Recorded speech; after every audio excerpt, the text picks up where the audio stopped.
Hi everybody. So I have a seasonal holiday reset video for you today. Basically what I'm doing is I'm going to be talking about I'm transitioning my TBRs from Halloween books to Christmas books during the month of November. So I will be talking about stragglers from my Halloween TBR that I am currently reading, books that I have already read, and then I will be moving into the wintry Christmassy books on my TBR for the month of November. So we're going to start off with this novella. This is Carmilla, which is the cult classic novella that inspired Dracula. I just picked this up at the library this afternoon, and I have not started it yet, but I will be starting it very soon. The next book that I am reading is A Most Agreeable Murder by Julia Searles.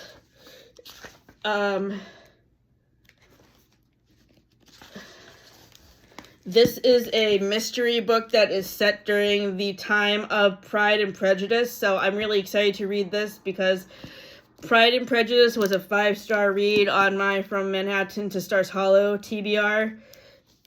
So currently I am on page 213. The next book that I wanted to talk about is a book I have previously reviewed in another wrap-up. It is called A Witch's Guide to Magical Innkeeping by Sangoom Dana. This is the sequel to The Very Secret Society of Irregular Witches. I read this book for my From Manhattan to Stars Hollow TBR. This is a book about a witch named Sarah who moves back to her hometown because her aunt passed away and she inherited her inn. So basically, think of the Dragonfly Inn or the Independence Inn from Gilmore Girls if it was owned by witches.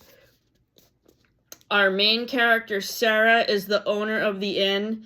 And then we are Grumpy to her sunshine is Luke Larson, who is a handsome and icy magical historian. So I think the couple in this book is Lorelai and Luke, only they're witches.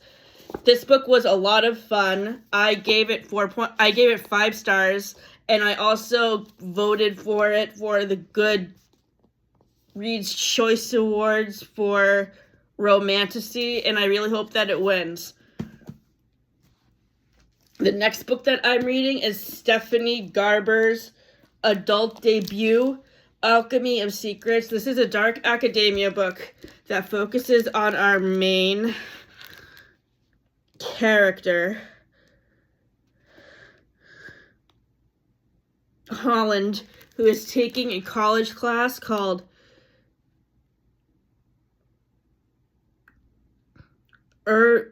Local Legends and Urban Myths.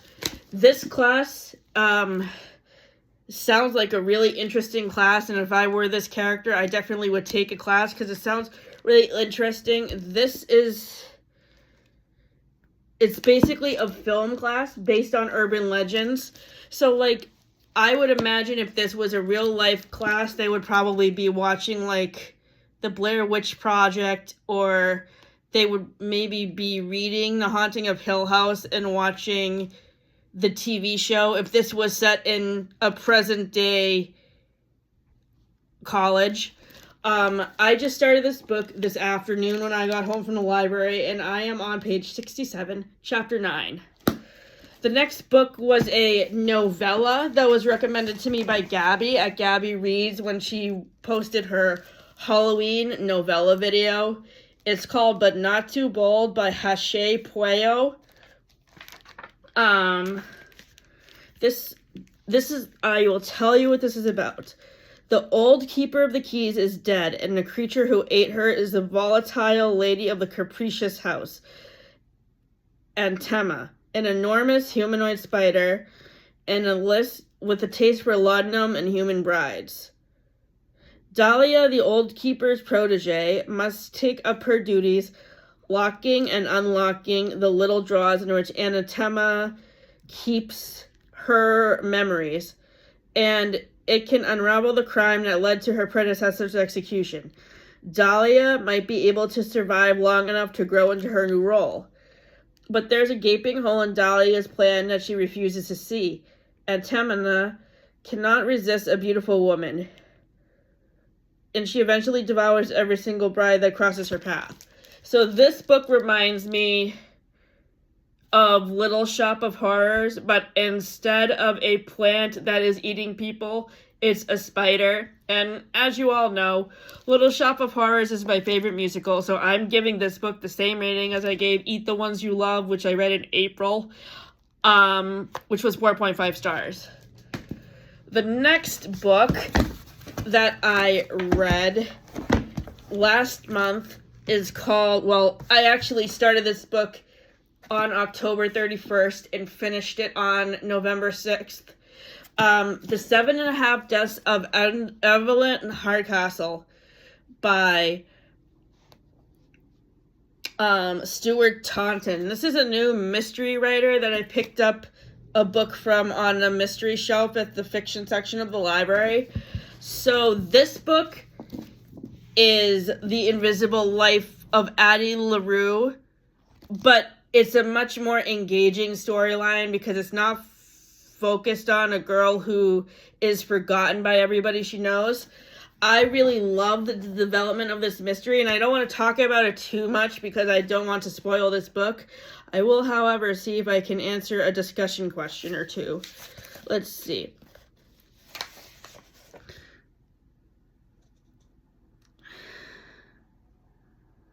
The 7.5 Deaths of Evelyn Hardcastle begins in a typically linear way, then shoots off into many different directions. How do the different narrative perspectives enrich the story? Now, usually when a book has multiple storylines in thrillers and mysteries like this, I get confused because there are so many characters. That's why... Oh, what was a murder mystery I read recently? There was a murder mystery I read either this year or last year where there were too many, I think it was Bad Summer People, by Evelyn Rosenblum, or I don't remember if that's the right, Emma Rosenblum, Bad Summer People by Emma Rosenblum. So in that mystery, there are like too many characters sharing their opinions at once, and that's what really took me out of the mystery and made it more difficult for me to solve. With this book, I think there was just the right amount of character narratives going on to keep the mystery engaging and interesting for me to continue reading.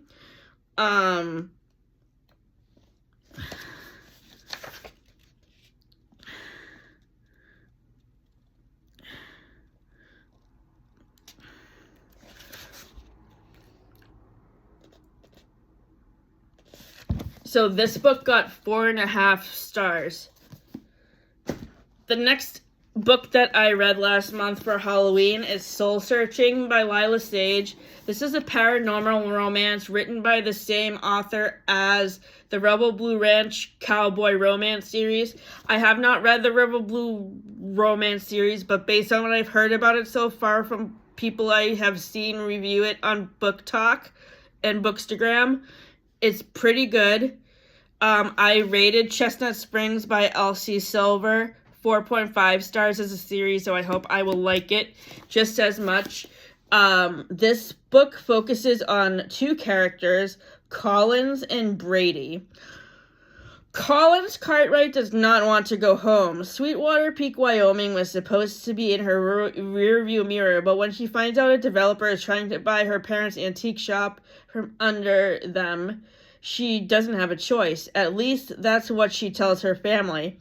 They don't need to know that she's lost her job and is out of money, or that ghosts who have always been her companions have recently gone silent. But just because she's returned home doesn't mean she has to stay with her parents or crash with her twin sister's couch. Lucky for her, the new to-town upholsterer has a room for rent above his store. Unluckily, It's absolutely crawling with more ghosts and who are freezing her out, and Collins hates being ignored.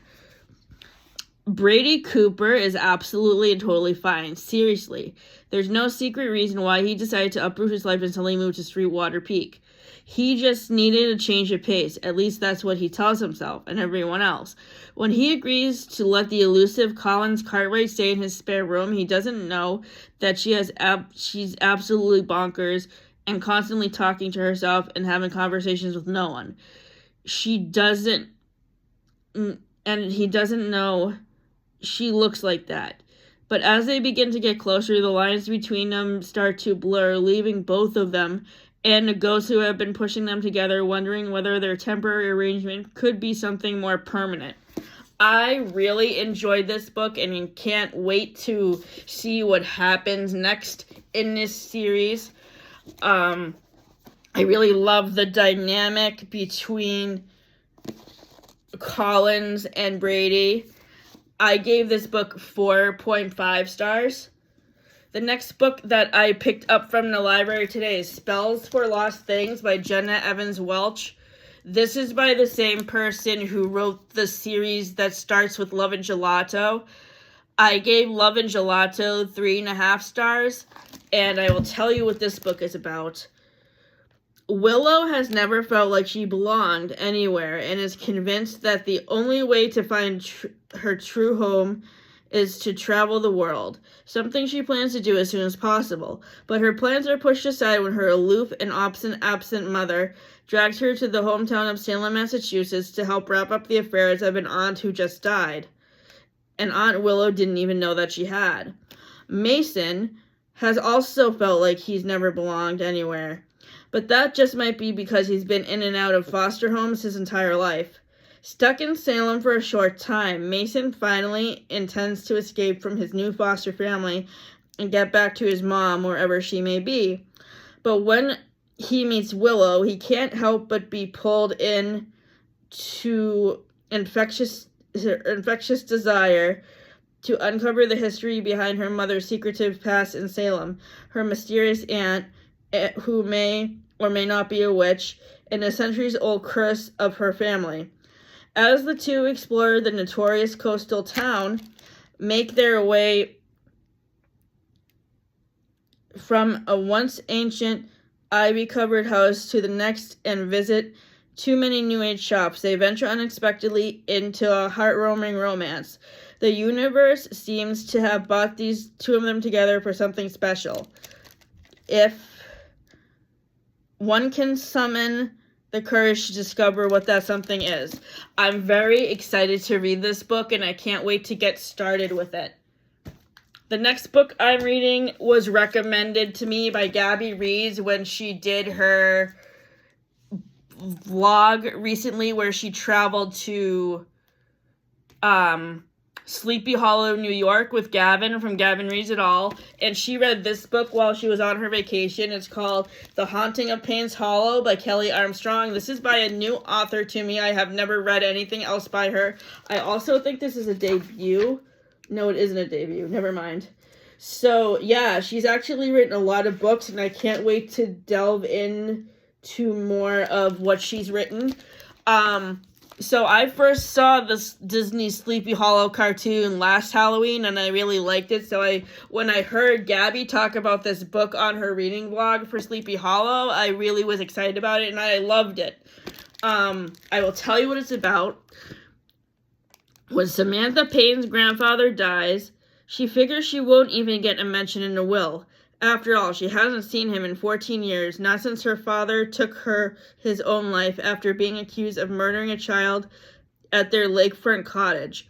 Her grandfather always insisted her father was innocent, despite Sam having caught him burying the child's body, his clothing streaked with blood. But when she attends the reading of the will at the behest of her aunt, she discovers that her grandfather left her the very valuable lakefront property where her family cottage sits. There's one catch. Sam needs to stay in a cottage for a month to finally face the fact that she was wrong and that her father was innocent, according to her grandfather. After traveling to Payne's Hollow, Sam is faced with the realness of her childhood and the secrets kept hidden in the shadows of her memories. When her aunt goes missing a couple of days into her stay, Sam begins to question everything again. Plagued by nightmares and paranoia, she hears sounds in the forest and the shape crawling from the water. As the rippling waves of the lake promises something unspeakably dark lurking just below the surface. This book gets 5 stars. I really, really enjoyed it and highly recommend it to you all.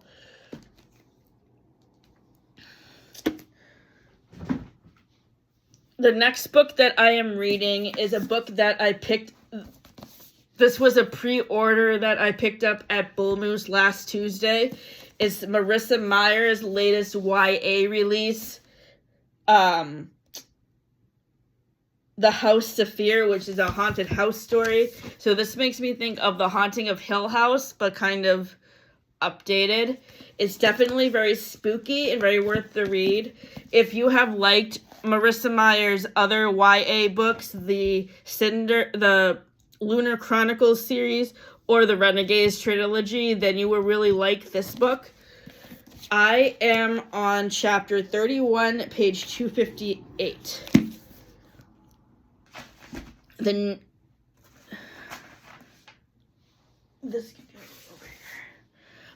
next book that I picked up at the library today is The Possession of Alva Diaz. This is Isabel Cañas' new release from earlier in October.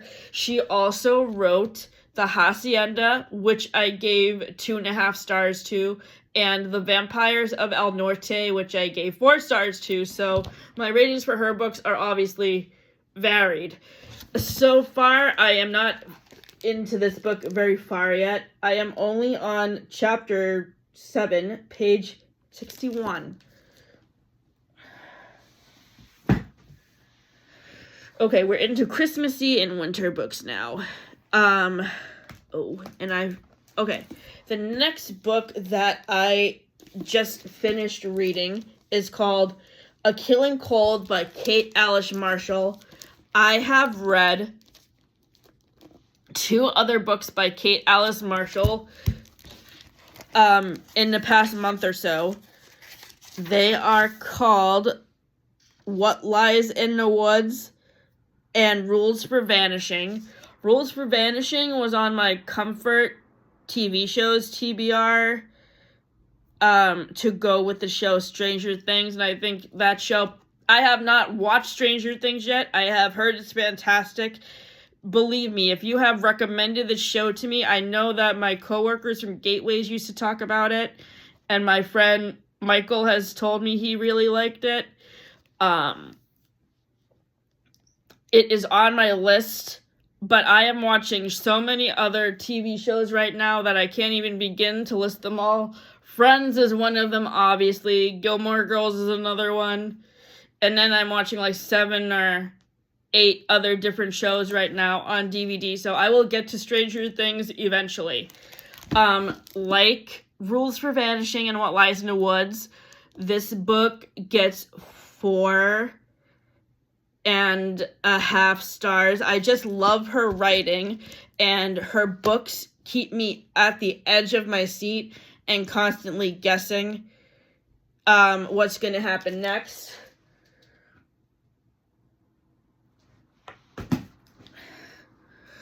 The next book I picked up at the library today is called Christmas Shopaholic by Sophie Kinsella. This is the holiday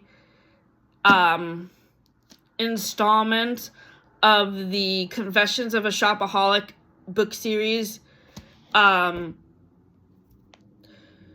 am also going to be reading Shopaholic to the Stars once I finish this. I selected this book from the Friends and Gilmore Girls TBR because in season 2, Joey gets a job as a Christmas elf at the mall, and that fits well with the theme of this book. And there also just so happens to be a character named Janice in this book who is one of the relatives of the main character. So I will read you what this story is about. Number 1 New York Times bestselling author Sophie Kinsella returns with a new festive shopaholic adventure filled with holiday cheer and unexpected gifts. 'Tis the season for change, and Becky Brandon, nee Bloomwood, is embracing it, returning from the States to live in the charming village of Leatherby and working with her best friend Suze in the gift shop of Suze's stately house. Life is good, especially now that Becky takes time every day for mindfulness, even if that only means listening to a meditation while hunting down online bargains. But Becky still adores the traditions of Christmas. Her parents hosting, carols playing on repeat, her mother pretending she made the Christmas pudding, and the neighbors coming around for sherry in her terrible holiday sweaters. Things are looking cheerier than ever until Becky's parents announce that they're moving to the ultra-trendy Shoreditch, unable to resist the draw of craft beer and smashed avocados, and ask Becky if she'll host this year. What could possibly go wrong?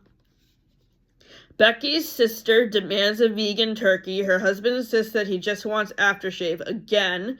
A little Minnie wants a event-specific picnic hamper. Surely Becky can manage all this, as well as the surprise appearance of an old boyfriend turned rock star and his pushy new girlfriend, whose motives are far from clear. But as the countdown to Christmas begins, and the big-hearted plans take an unexpected turn towards disaster, Becky wonders if chaos will ensue, if she'll manage to bring comfort and joy to Christmas after all. So Becky definitely reminds me of Monica because she's always hosting the holidays at her apartment. And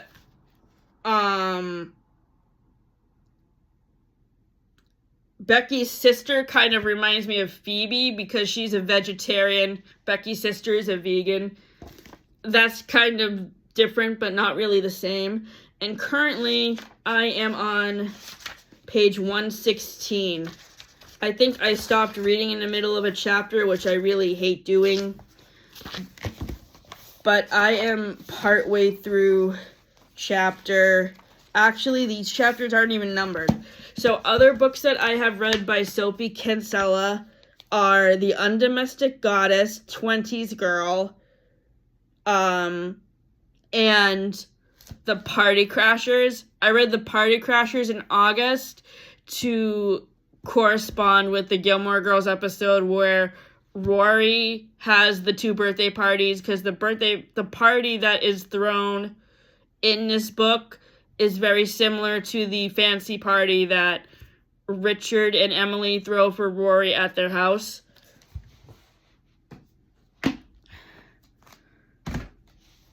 The next holiday book I picked up at the library today is called The Mistletoe Mystery by Nita Prose. This is a novella in the Maid series. The Maid series is about a girl named Molly Gray, who is an autistic woman who works at a fancy hotel. In the first book in this series, The Maid, which I read earlier in the fall, she finds a dead guest in one of the hotel rooms, and she is accused of the murder, which she obviously didn't commit, but she's somehow wrapped up in it anyway. And I just loved how Nita Prose has good disability representation of autism in this mystery series. And Molly is a very fun character to read from. So I will read you what this book is about. 'Tis a holly molly Christmas at the Regency Grand Hotel, and the season for a most important investigation. Molly Gray has always loved the holidays. When Molly was a child, her gran went to great lengths to make the season merry and bright, full of cherished traditions.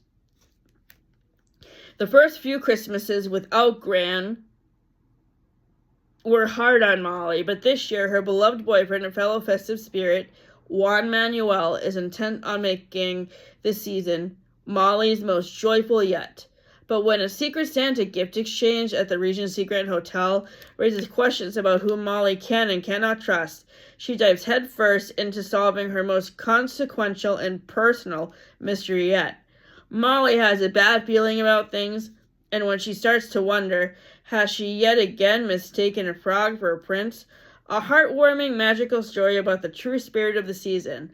The mistletoe mystery reminds us that love is the greatest mystery of all. So I can't wait to get started with this. It is only 112 pages, so I can easily finish this in a day because it's so short. Another spooky season book that I recently finished before I talk about the last holiday book is One by One, which is another thriller book by Frida McFadden. I've had very mixed experience with Frida McFadden's books. The ratings for them all over the place. My top favorite book by her is The Housemaid, and I am so excited for the movie to come out next month. The movie is going to be starring Sydney Sweeney and Amanda Seyfried from Mean Girls and Mamma Mia. So that is on the top of my list for movies to see. The book that I just finished reading by Frida McFadden is called One by One, and I just found this mystery so fun to solve. This focus on a couple that is in the middle of a divorce because the husband had an affair. Kind of like the Am I the Asshole stories that I listened to on Jamie Nelson's channel. So the cool thing about this book is that the anonymous person who is in the middle of the relationship is one of the narrators. And it's very, very hard to figure out who this person is. Like, you can't tell from the tone of voice of the chapters if it's a male or a female. And I don't want to spoil the ending in case you want to read it too. So this book by Frida McFadden rates on the higher end of the books with, like, The Housemaid and The Crash, which were between 4.5 and 5. But other books I have read for her have not rated so well. Like, the other two books in the Housemaid series, The Housemaid's Secret and The Housemaid We're Watching, were both 2.5 stars, and so was The Teacher. I think that's it. Have I read anything else by Frida McFadden and I'm forgetting? I'm sure I'll think of it later. The last holiday book that I have to talk to you guys about today is Good Spirits, which is V.K. Borison's new release that just came out on October 21st. So this is the start of a new holiday series. Her first holiday series that started a couple of years ago was called Love Light Farms. The books in that series are Love Light Farms, In the Weeds, Mixed Signals, and Business Casual. And this is the start of a new holiday series. In this book, we follow Harriet and Nolan. We follow our female protagonist, Harriet York, and our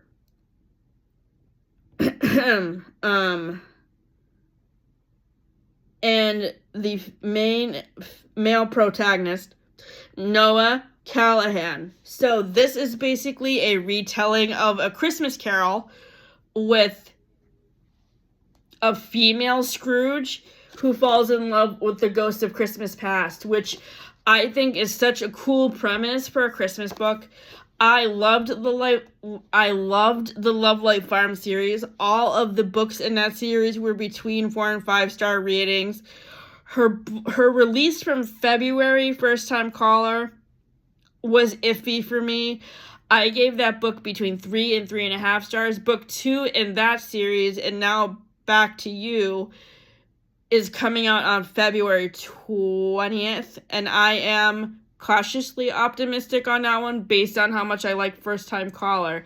The series with First Time Caller in it is a new romance series that B.K. Borison has based off of 90s rom-com movies. First Time Caller is inspired by Sleepless in Seattle, and I think the reason why I didn't like First Time Caller was because Sleepless in Seattle is not one of my favorite rom-coms. I actually found it kind of boring. And Now Back to You is loosely based off of When Harry Met Sally with Billy Crystal and Meg Ryan, which I still need to see.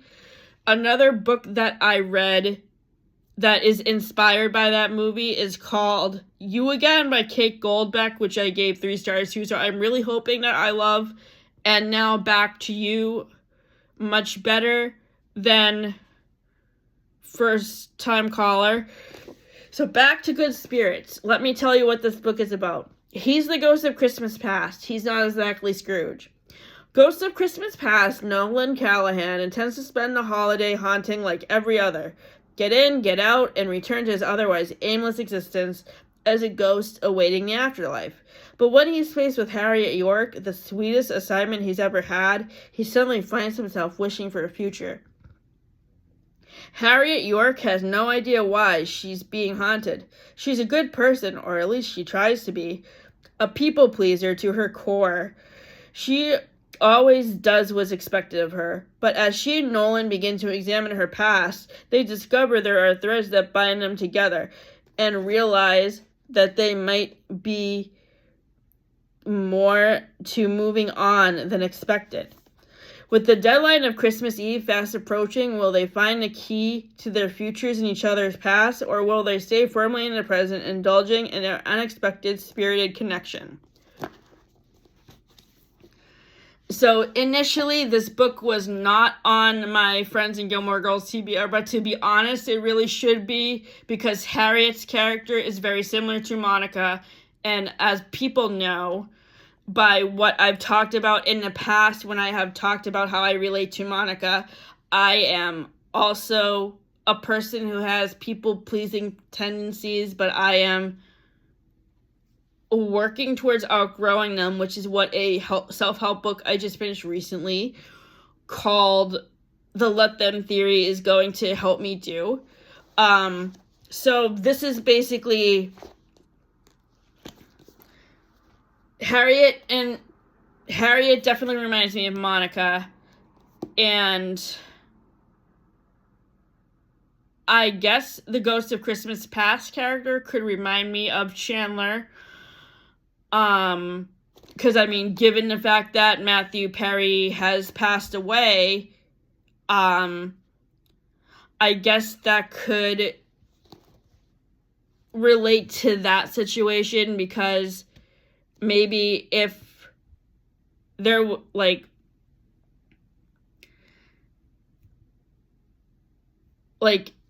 I'm trying to think about how, so I guess if Monica was still having trouble with people pleasing in the present day, maybe Chandler's ghost could visit her and encourage her not to be so much of a people pleaser. That's how I'm trying to connect Monica and Chandler's relationship in the present day now that Matthew Perry is gone.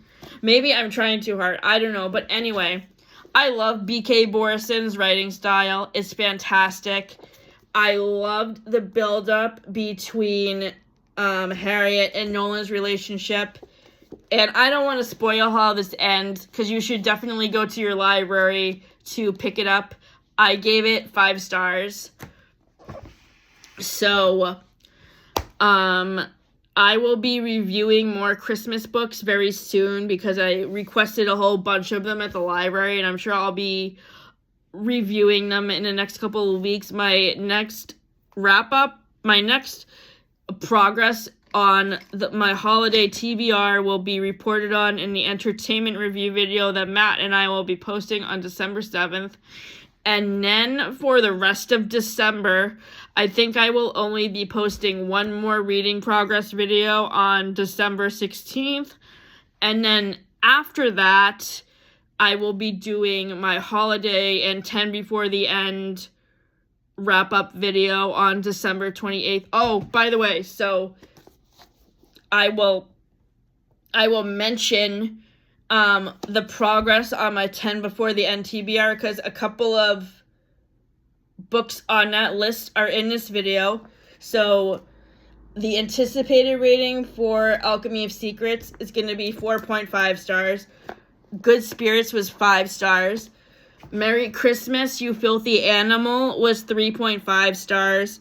And Coming Home to Stars Falls by Kate Hewitt was 4.5 stars. And I also just finished the recent release in the Hunger Games series this afternoon, Sunrise on the Reaping, which was very emotional, very powerful.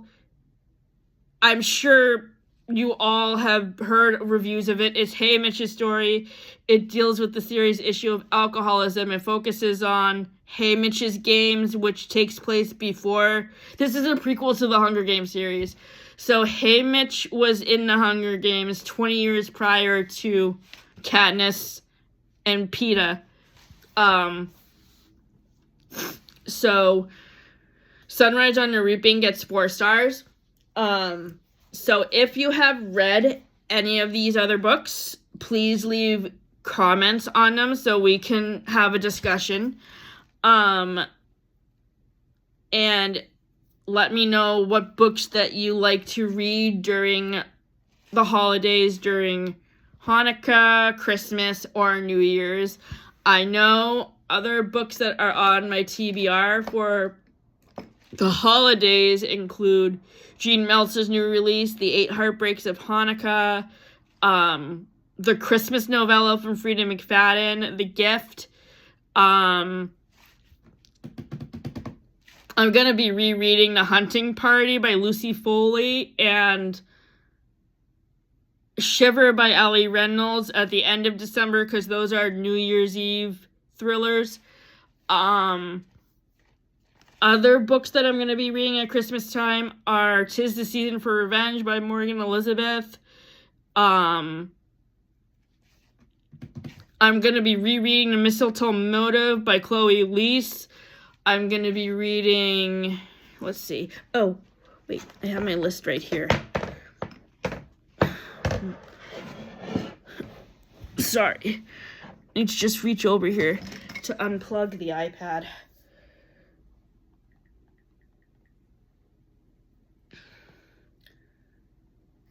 All right, let's see. Docs. Oh, wrong document. Of course it is.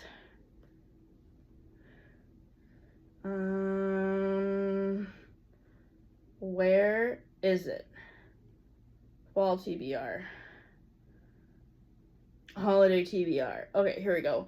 Landline by Rainbow Rowell is another holiday book I'll be reading. The Holiday Swap by Maggie Knox. Hannah Grace's new holiday release, Holiday Ever After. Holiday Romance by Catherine Walsh. And other thrillers I will be reading will be The Christmas Appeal by Janice Hallett.